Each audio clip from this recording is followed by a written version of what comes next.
Instagram stories for Monday, July 21st. I'm your host, Daniel Hill. Today on the show, we're going to be breaking down the questions answered by the head of Instagram on his recent Ask Me Anything. He answers questions like, do people actually click through carousels or should I just make a reel instead? When are we going to be able to see who unfollowed us?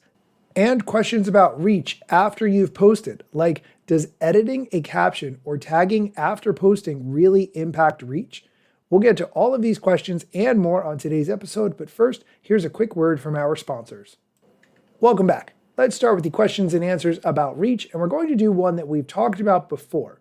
Does editing the caption or tagging after posting really impact reach? It's very tempting to, if you make a mistake in a post, maybe you've made a typo in the caption or something similar, you just want to delete the post and start all over to give you a fresh shot at the algorithm. However, it's not really worth doing that. Here's Adam's answer.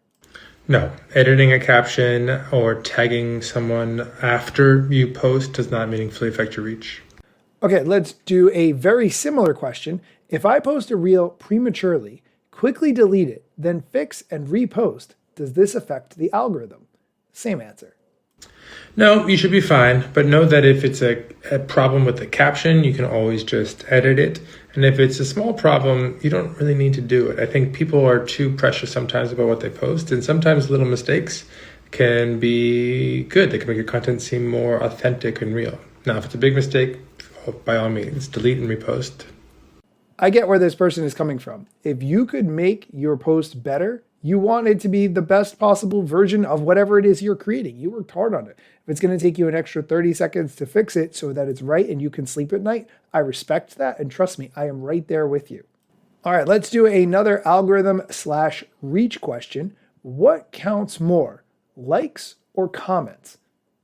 The things that matter most when it comes to ranking overall are likes, sends, and then if it's a video, watch time.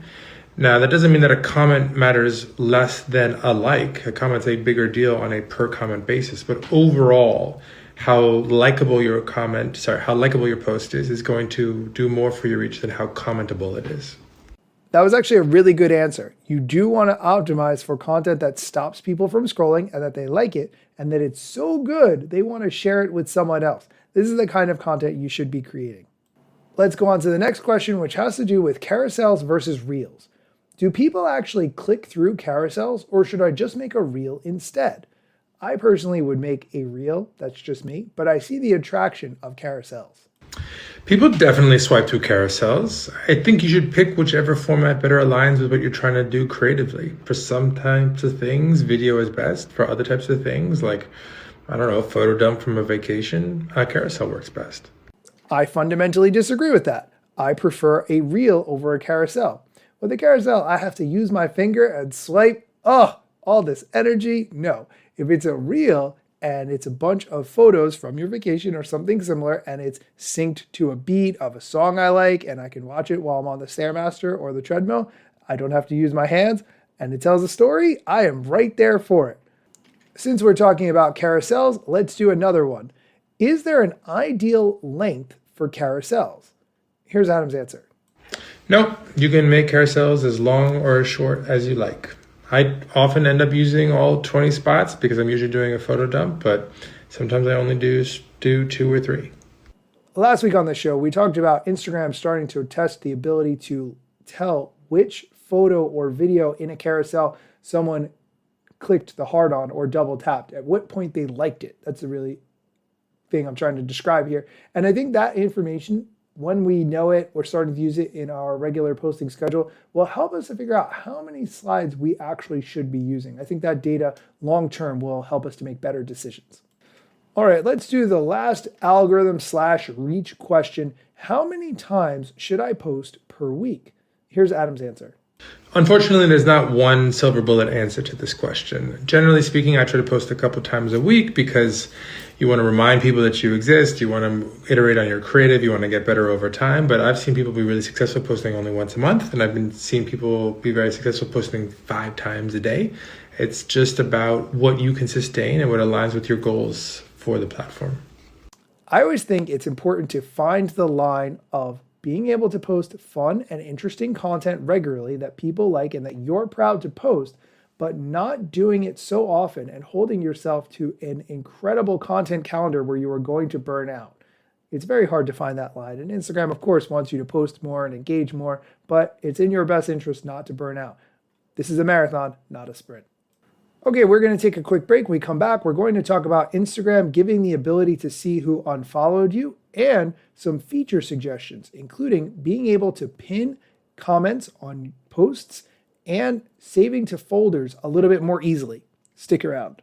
Welcome back. We're continuing with questions and answers from the head of Instagram, and now we're getting into the product features and suggestions portion of the episode. Someone asked, when are we going to be able to see who unfollowed us? Instagram is doing everything but that. Good question. Historically, Instagram has never shown you who unfollowed you, and it doesn't seem like they're going to be rolling that out anytime soon. We don't show you everyone who's unfollowed you because we want people to be comfortable unfollowing other people. I think it's good for people to be comfortable editing their graphs down on occasion. Now, you can always figure it out if you go to their profile and you can see if there's a follow back button there or not. But we're not looking to make that easy just to pull a list of people who you might be upset with. Okay, let's move on to the next feature suggestion. Why can't we pin our own comments to our own posts? This is actually a good point. You might want to pin your comment that has some detail about whatever you put in the caption. Maybe there wasn't enough room. Maybe you want to draw attention to some other aspect of the content that you posted. Maybe you're putting in a coupon code or whatever creative idea you have. It does make sense that you can pin other people's comments. Maybe someone makes an encouraging comment or they are a person with a lot of clout, so you want to pin that comment. Totally makes sense. But why can't you pin your own comment? Here's Adam's answer. That's actually a pretty good point. I hadn't realized that you cannot pin your own comments. I'll talk to the team about that. Thanks. Hopefully he added that to the backlog and wrote up some acceptance criteria for that feature. And the last question we're going to talk about today, can you make it easier to save posts to folders? If you're not familiar, you can save Instagram posts, which is really helpful if you see something that you like and you want to go back to it later. However, you can also organize those posts you've saved into various folders, similar to how you could pin things on Pinterest. You could make collections of different posts that you might find interesting. For instance, places that you want to go to on an upcoming vacation, or content that you've seen online that you want to make your own version of, or any other variety of things that you would put into some kind of collection in a folder. So the question is, can you make it easier to save posts directly to those folders? Interestingly, it is already easier than you might think. So if by folders you mean collections, you can actually long press the save icon when you see a post and it'll show you all your collections and you can save it straight to that collection. So really easy to just do it inline. Check it out. I actually did not know that that feature existed, but now I will be using it more. That is going to do it for today's episode. If you appreciate this kind of content, I have an email newsletter which recaps the past few episodes of the show and gives you links directly to the episodes. If you would like to sign up for my email newsletter, you can do that directly using the link in the show notes, or you can go to my Instagram profile at Daniel Hill Media and you can get to the link from there. As always, thank you for listening, and be sure to come back next time for more social media news, strategy, and other things that you need to know. Let me tell you a couple things that you should know about me. A product manager but do not have a bachelor's degree, but actually that's factually a fraction of me. Another fraction's posting content irregular and irrationally. Still probably won't get a job at the Gram.